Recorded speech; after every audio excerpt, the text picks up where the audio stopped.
Hello everybody, welcome to my let's say short review of the T-90 in Armoured Warfare. The T-90 is the Tier 8 main battle tank of Shishkin's East European MBT line. It sits above the T-80 and below the T-90 MS. The T-90 is the first of the Eastern European MBT line that has massive the massive firepower line of the T series being the T64 and up that actually has some kind of side armour, as well as having a very short reload, excellent damage per minute, incredible penetration and amazing damage. The T-90 MS has quite a few upgrades. It starts with has a choice of two cannons. The first one you're obviously not going to want, and then the second one which has 9M1 9M1 anti-tank missiles. Jesus Christ, that's a mouthful. And they have 1173mm of penetration. This is enough to go through every weak spot in the game, period. Apart from APS, because APS isn't a weak spot, but if a vehicle doesn't have APS, such as the Challenger 2, then that missile will be able to penetrate and go straight through. Where is it?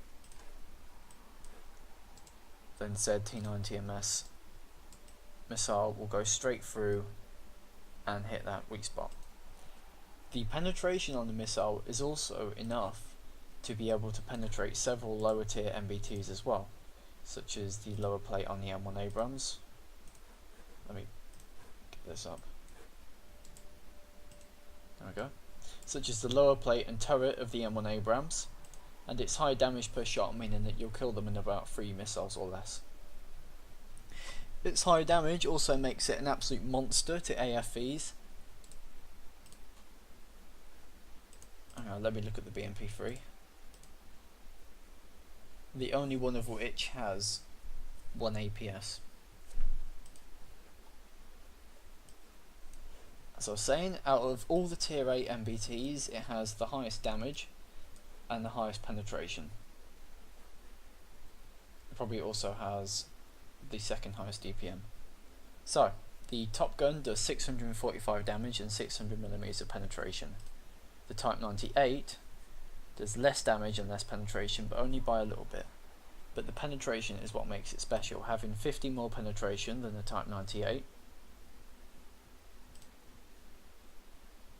And the Ariete, which has the closest comparable gun, means that the T-90 can reliably take on tier 9s and maybe even tier 10s when we get them. 600mm of penetration being equal to the Leopard 2 and the M1A2.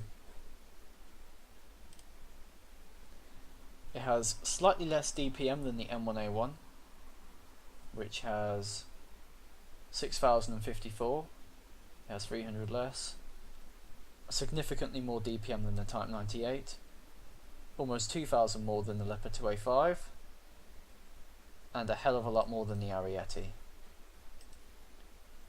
Its reload time is 6.37 seconds, which is massively beaten out by the M1A1 Abrams. The Leopard 2A5 falls behind. The Ariete reloads slightly faster, and the Type 98 does as well. But this very small difference in reload time, meaning that you'll be able to trade shot for shot with almost all of them except for the M1A1, which will probably massacre you if you try to go anywhere near them.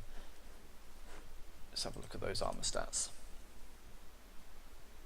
Max speed of 61.20 kilometers an hour, 7.3 seconds, your standard Russian tank. It has very poor depression, being -5 degrees of gun depression off the front and -1 off the rear. Accuracy spared of 0.08, acceptable, but you won't be being a pinpoint railgun sniper, and an aim time of 2.26 seconds. Better than the Type 98, the same as the M1A1, better than the Leopard 2A5, and better than the C1 Ariete. Has 2,547 hit points, which means that, in my opinion, for all of the other MBTs, you just need to do your damage and hit points. But since the T-90 has more damage and a very high DPM, you should be aiming for at least 3,000 to 3,500 damage. The armor is nothing special. However, it is the first Russian MBT that gets some kind of side armor. 281mm on the side. I believe that might just be for the composite blocks. Those composite blocks do provide some very good protection. 544 for the upper glacis and 585 for the turret. Of course, against shaped charges, there's no point shooting at it. As well as having 190mm of rear armor. Not enough. The rear won't protect you from autocannons whatsoever, but the turret itself, barring some small weak spots, is mainly proof against them. It also has an APS that comes free. Just some penetrations there, and has a very good turret traverse. Right. This tank can be used hold down. It is very squat. Compare it to the size of the M1A1, the Leopard 2, Ariete. It's only really rivaled by the Type 98, which is smaller for some odd reason, but it's very squat in comparison to all of them.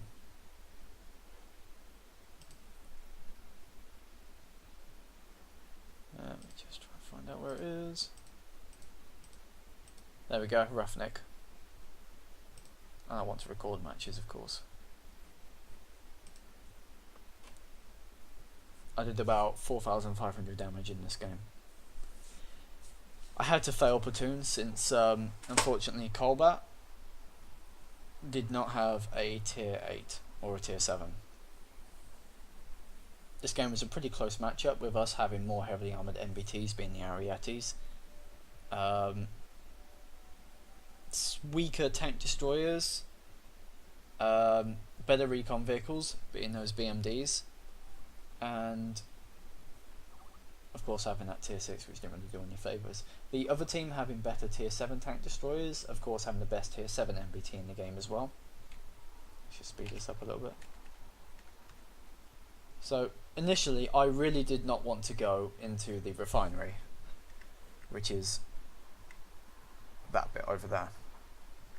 That's because I am more of an AFE / light tank player, and and TD player, and I absolutely despise the kind of roll-in shot-for-shot damage confrontations that the game is, well, the MBTs are characterised at. And you see there, I got spotted by what I believe was the Weasel, so I had the target designation put on me.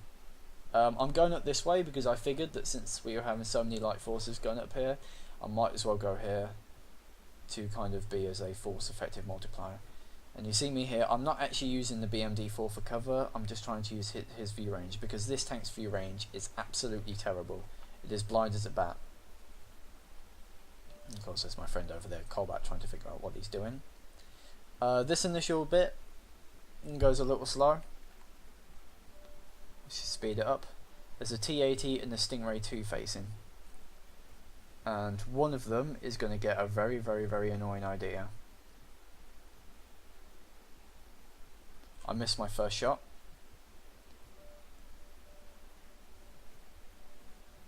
You see that raw alpha damage, 704 penetration? That's not really a high roll at all, it's just a little bit over. As I said, this tank's amazing alpha damage, it's what makes it so special. You see that Stingray 2 getting very aggressive. I don't think he realised what he was actually getting into. I mean, going head to head with a T-90 is probably one of the worst ideas you could think of, and I clean his clock. A T-80 moving up as well. To be honest, if those guys should have moved up, they should have done it together. And I hit that Centurion as well, 660 damage. Actually quite a low roll actually, you can see that Weasel shooting at me. I angled my tank a little bit, and I missed the T-90, I missed the T-80 over there. And of course Colbat goes back to try and deal with those guys. I have to kill that T-80. another 693 damage, and for some reason he decides to fire a missile at me, in which the APS blocks. Knowing that my cannon reloads so much faster than his, as well as the fact he loaded a missile, means that I can happily sit here and wait for him. That's the idea, of course, not actually really knowing what he was doing. And this, he makes a massive mistake in putting the front track, the front bit there, see? Not a good idea. And of course he puts another missile on me, which gets blocked by the turret. You see here, I actually start having to put my tank rearwards to try and kill off that weasel. As of now, me and Colbert are the only guys here. The artillery heady, my .com peacekeeper, got absolutely destroyed by the weasel, and you can see that MA MGS just moving up, and I'm just like, oh god.